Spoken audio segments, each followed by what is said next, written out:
Hola, buenas noches, querido joven del alba. Para ustedes, chicos y chicas, o chicas y chicos, bueno, hoy nos toca de vuelta hablar de los dones. Me invitaron para esto, así que nada, quiero compartir con ustedes eso rápido, porque hay mucho para hablar en poco tiempo, así que vamos a tratar de ser lo más rápidos posibles y más concretos. Hoy vamos a vamos a hacer un pequeño repaso de lo que habíamos visto en las anteriores para los que no estuvieron o para los que se perdieron alguna, no se acuerdan o lo que sea. Primero habíamos hablado de qué eran los dones espirituales, ¿no? Y habíamos hablado de 1 Corintios 12 del 1 al 11 y habíamos dicho que un don espiritual es una manifestación del Espíritu Santo en los hijos de Dios, en los que tenemos a Cristo como nuestro Salvador y que tenemos morando en nosotros el Espíritu Santo. Y es una manifestación. Un don es un regalo de Dios. Es algo que nosotros no podemos adquirir por nosotros mismos. Ni aunque nos preocupemos, practiquemos, roguemos, no lo podemos tener. Porque el Espíritu Santo, habíamos dicho más anteriormente, hace como dos meses, que Él reparte a cada uno como Él quiere. No como nosotros queremos, como Él quiere. Y es algo que no podemos ganar. ¿Sí? Dios decide, el Espíritu Santo dice, vos vas a tener este don, vos este, porque yo quiero que dentro de la iglesia vos funciones de esta manera. Y cada uno de nosotros, esto lo podemos ver en 1 Corintios 12:7, tenemos al menos un don, un regalo de Dios para nuestra vida, como manifestación del Espíritu Santo. ¿Para qué sirve un don? Habíamos visto que es para que cumplamos la función que Dios quiere que cumplamos en la iglesia. El Espíritu Santo decide, la iglesia es un cuerpo, la cabeza es Cristo, y después cada uno de nosotros cumple una función. A uno le toca hacer brazo, a otro ojo, a otro oído, a otro lengua, a otro pie. Bueno, cada uno lo que le toca, y de esa manera vamos a cumplir la función para la que Él nos quiere. Entonces, esto vemos que es un solo cuerpo, tenemos cada uno su función, pero somos un solo cuerpo, y esto lo podemos ver en Efesios 4, del 4 al 7. Si vamos a leer todo ahora se nos hace larguísimo, así que vamos muy rápido, estos son un repaso. Entonces, dos principios generales habíamos dicho. El culto nunca debe ser egoísta, siempre tenemos que estar pensando qué le podemos dar al otro, en qué le va a hacer bien esto que le estoy diciendo, de qué manera lo va a ayudar, ¿no? Y el segundo es que el culto debe entenderse.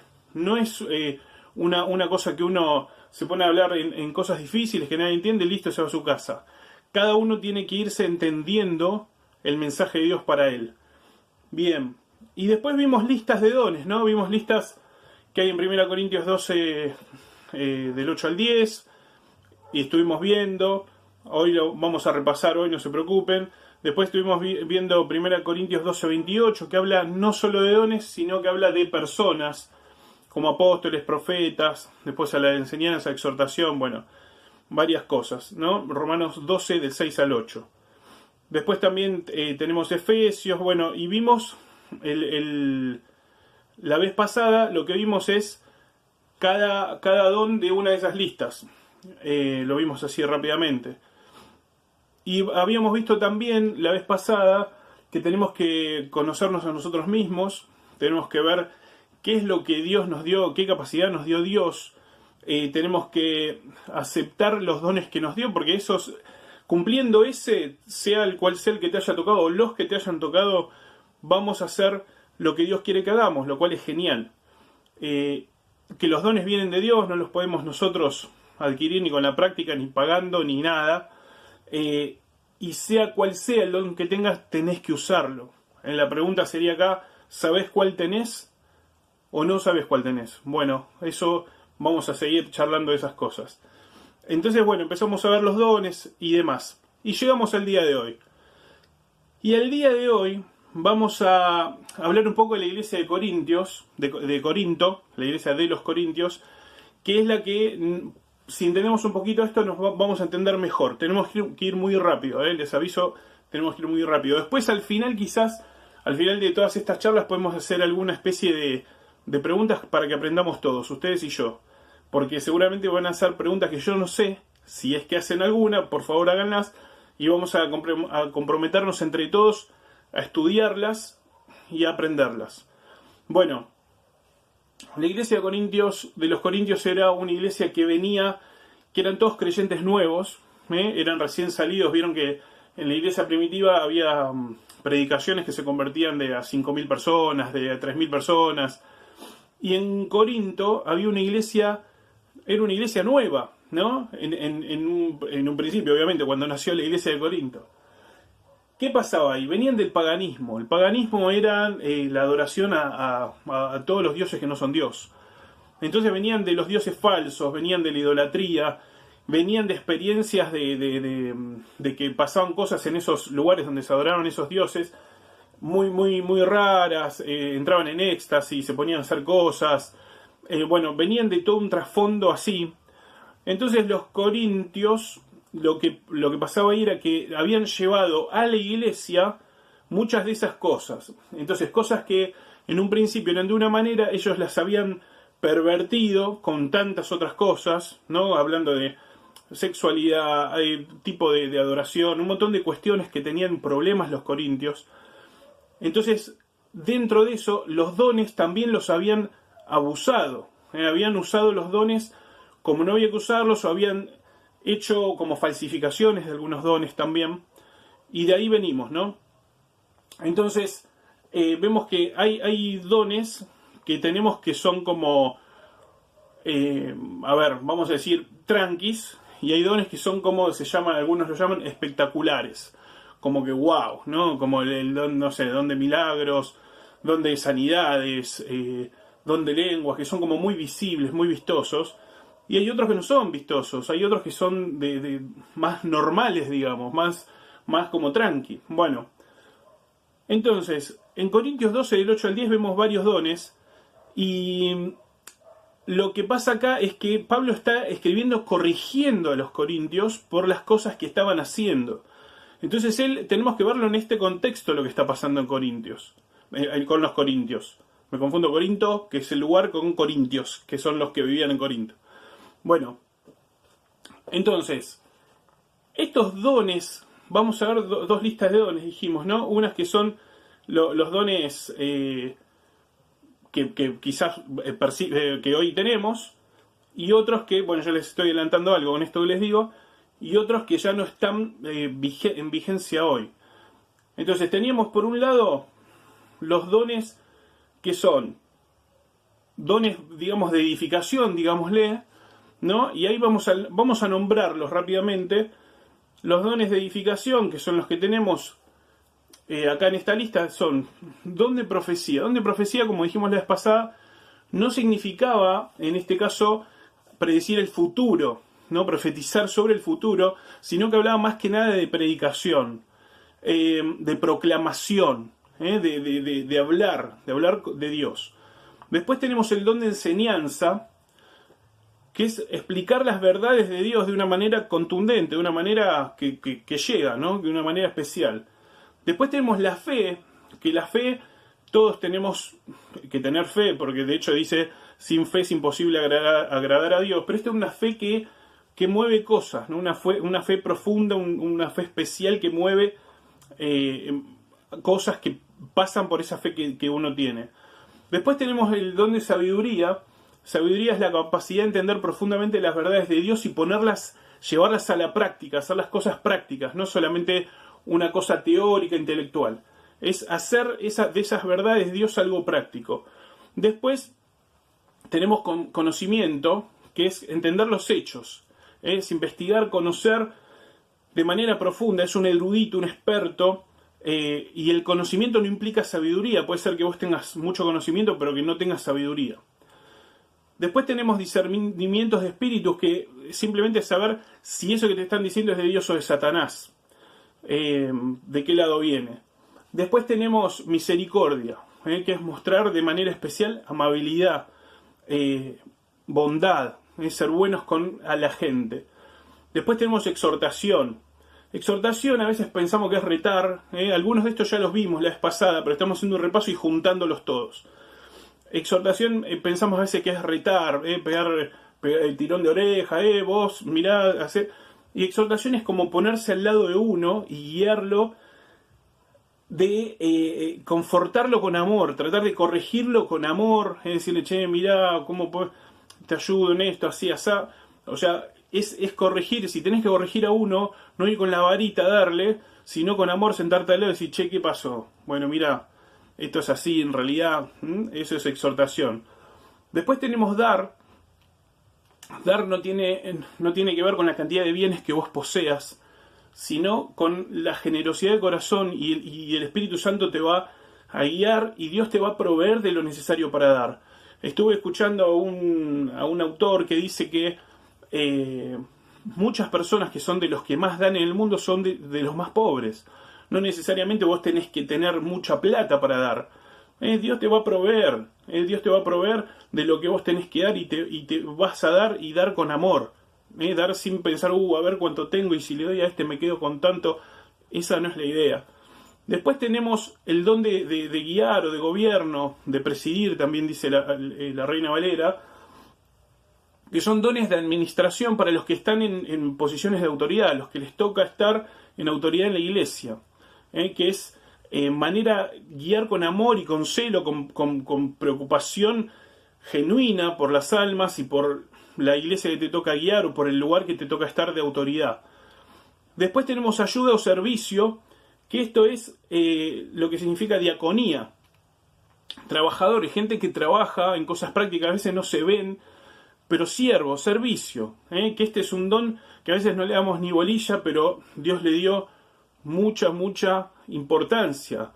Cuando se peleaban ahí los discípulos, a ver quién va a ser el mayor en el cielo, y él decía, el mayor va a ser el que más sirva. No, yo quiero siervos, no quiero gente que se esté peleando por los primeros lugares. Es muy importante. Ahora, todos estos dones, hay alguien que los tiene en la iglesia. Algunos de nosotros tenemos unos y otros tienen otros, o unos tenemos uno y otros tienen otro. Bueno, así, para conformar entre todos un cuerpo que en armonía funcione como Dios quiere que funcione. Y todos estos que nombramos son características que tuvo en plenitud Jesucristo, que tuvo Jesús, el que nos salvó. Entonces, si nosotros tenemos que ser, como dice la Biblia, parecidos a Jesucristo, cada vez más como Él, tenemos que tener, todos estos dones no los vamos a tener, pero sí vamos a tener de todo esto un poco, y algún don lo vamos a tener, pero un poquito de todo esto tenemos que tener. Tenemos que crecer en todo esto, porque, a ver, ¿quién tiene que predicar? Todos tenemos que predicar. Predicar no me estoy refiriendo simplemente a predicar el Evangelio, sino hablar de la palabra de Dios. Tenemos que hablar todos, tenemos que enseñar un poquito todos a todos. Tener fe, todos tenemos que tener fe. Poner las verdades como sabiduría tenemos que tener todos. Conocimiento tenemos que tener todos. Y saber si me habla de parte de Dios o me está hablando de parte del diablo, tenemos que saberlo todos. Misericordia tenemos que tener todos, exhortación tenemos que tener todos, dar tenemos que dar todos, tenemos que saber guiar a alguno en algún momento todos, y ayudar y ser siervos tenemos que ser todos, solo que algunos tienen el don específico y entonces van a ser esa área, van a ser los que van a ocuparse de eso y van a ser los que lo tengan de manera sobrenatural. Pero todo esto es una demostración de Cristo, del carácter de Cristo, y nosotros tenemos que copiarlo a Él. Entonces no es que, como yo no tengo el don de dar, no voy a dar. Yo no doy nada porque no tengo el don. Así que Lola, no lo doy. No, todos tenemos que dar. Yo a este no lo voy a consolar porque no tengo el don. Yo no tengo el don de exhortación, así que lo consuele otro. No, nosotros tenemos que ir también. Pero hay gente que tiene el don, hay hermanos que tienen el don específico. Pero no quiere decir que zafaste de hacer eso o que no tengas que tener de eso también. Es como otro grado, ¿no? Una cosa es el don y nosotros en un grado más bajo, si no tenemos el don, somos ministrados por ese que tiene el don, pero a la vez tenemos que hacer de estas cosas también. Estos son, digamos, los que decíamos, los dones tranqui, por decirlo, llamarlos de una manera. Y tenemos también los dones, estoy yendo muy rápido porque veo que va el tiempo como loco y todavía faltaría un montón, pero bueno, vamos a hacerlo corto. Y después tenemos los dones que se llaman como espectaculares, dones milagrosos o dones que son los más visibles. Hay otros que también los autores que los llaman dones temporales. Lo cierto es que estos eran dones de señales para confirmar lo que estaban diciendo. Otros también le dicen dones de apóstol. Estos son milagros. ¿Qué son milagros? Bueno, todos sabemos lo que es un milagro, ¿no? Es algo que pasa sobrenaturalmente, que no tiene explicación y que es algo, por ejemplo, no sé, demostraciones sobrenaturales de poder, una resurrección, como cuando Jesús resucitó a Lázaro, eso es un milagro. Cuando echó fuera demonios, eso es un milagro. Eso no es algo que vos haces 2 más 2, 4, se resucitó Lázaro. Es una cosa sobrenatural, espectacular. Después tenemos sanidades. Sanidades, sanar un ciego, sanar uno que le falta una pierna, uno que está paralítico, uno que es sordo. Bueno, eso es don de sanidades. Y después tenemos el don de lenguas, que es algo muy discutido y muy controvertido. Ese es el don de lenguas. Lenguas en la Biblia, cada vez que habla de lenguas, habla de una palabra que se llama glosa, en griego, que significa idiomas, no significa otra cosa. Significa idiomas. Y también está la de interpretación de lenguas, que es la traducción de idiomas. Básicamente es hablar un idioma que vos nunca aprendiste, un idioma extranjero, y traducir un idioma. Por ejemplo, yo hablo, no sé, estoy hablando y de repente empiezo a hablar en alemán. Jamás lo aprendí y empiezo a hablar en alemán. Entonces, si vos no hablas alemán, tiene que haber otro que tenga el don de traducir eso que yo estoy diciendo en alemán para que vos lo entiendas en el idioma que vos sabés. Entonces, esto es lenguas e interpretación de lenguas, significa esto. Es idiomas y traducción de idiomas. Cuando nunca los habías aprendido. Ahora, esto siempre habla de idiomas conocidos. No habla de lenguas, cosas que no se entiende, que nadie entiende, ni que nada. Lo que pasaba en Corinto es que lo habían pervertido y habían empezado a hacer balbuceos, cosas que nadie entendía. Entonces Pablo tiene que decir, para. Vos tenés que hablar, si vos vas a hablar en lenguas, tiene que haber uno que interprete y otro para que el otro entienda. Si no, ¿de qué estamos hablando? Si vos hablas de algo que nadie entiende, ¿cómo voy a decir amén a tu oración si no sé ni lo que dijiste? Entonces dice, hay que orar con el espíritu, pero también con el entendimiento. Entonces de esto está hablando Pablo. Entonces les está poniendo en orden a los corintios para estas cosas, para que hagan bien lo que hagan. Y dice, en otra parte dice, el espíritu del profeta, el que profetiza, está sujeto al profeta. No es que de repente te viene un éxtasis como pasaba cuando eras pagano, y entonces empezás a hablar cosas y a decir y cosas. No, vos tenés el don y está sujeto a vos. No es que te aparece de repente y uno empieza a hacer algo. No, vos lo tenés, Dios te lo regaló y vos lo usás cuando vos querés. No es que te viene de repente y no lo puedes controlar. El espíritu del profeta está sujeto al profeta. El que tiene el don, ese don lo usás cuando vos querés y no lo usás cuando vos no querés. Y después hay señales de apóstol. Estas son las señales de apóstol. Para el próximo, pues está haciendo muy largo el video. Vamos a ver que todos estos dones espectaculares los tenían los apóstoles o a los que ellos imponían directamente las manos y que sirvieron como señal para que el pueblo creyera que Dios era el que lo estaba mandando. Es como decir, bueno, yo te hablo de Dios. ¿Y cómo sé que hablo de Dios? Bueno, mira, ¿me crees si sano a este? ¿Me crees si te hablo en un idioma que nunca aprendí? ¿Me crees si resucito un muerto? Bueno, esto era un don de confirmación de apóstol. Y en toda la Biblia lo que vemos, bueno, en el Nuevo Testamento, vemos que estos los tenían los apóstoles o algunos casos particulares a los que ellos les imponían las manos. Entonces, esto sirvió para los comienzos de la iglesia, para que todo el mundo creyera que Dios era el que lo estaba haciendo esto de la iglesia, que esta historia de Jesucristo que murió en la cruz y que todos vieron era porque Dios lo había hecho y lo confirmaban con estas señales, echando fuera demonios, haciendo cosas, sanidades y estas cosas espectaculares que no cualquiera hacía. Entonces, esto tengámoslo claro y vamos a cortar acá hoy porque ya se está haciendo largo y hay mucho para decir, pero es mucho, esto son horas y horas de cosas que las tenemos que resumir en muy cortito tiempo y igual ya vamos casi 20 minutos, así que vamos a orar y vamos a terminar acá hoy y vamos a seguir la próxima con más cosas. Y anda pensando qué don tenés vos, ¿lo sabés, no lo sabés? Porque si no lo estás usando, el cuerpo de la iglesia está incompleto. Y te aseguro que si tenés a Jesús en tu corazón, al menos un don tenés y es necesario. Porque si el Espíritu Santo eligió que tengas ese, es porque es necesario, no está porque sí. Así que bueno, vamos a orar. Te damos gracias, papá, por dejarnos aprender esto. Te pedimos que podamos profundizar, que podamos entender cada vez más lo que vos tenés para nosotros, que no tengamos que tomar la leche como un recién nacido, sino que podamos comer comida sólida y poder aprender cada vez más de tu palabra. Te pedimos todo esto y te agradecemos en nombre de Cristo nuestro Señor. Amén. Bueno, que Dios los bendiga.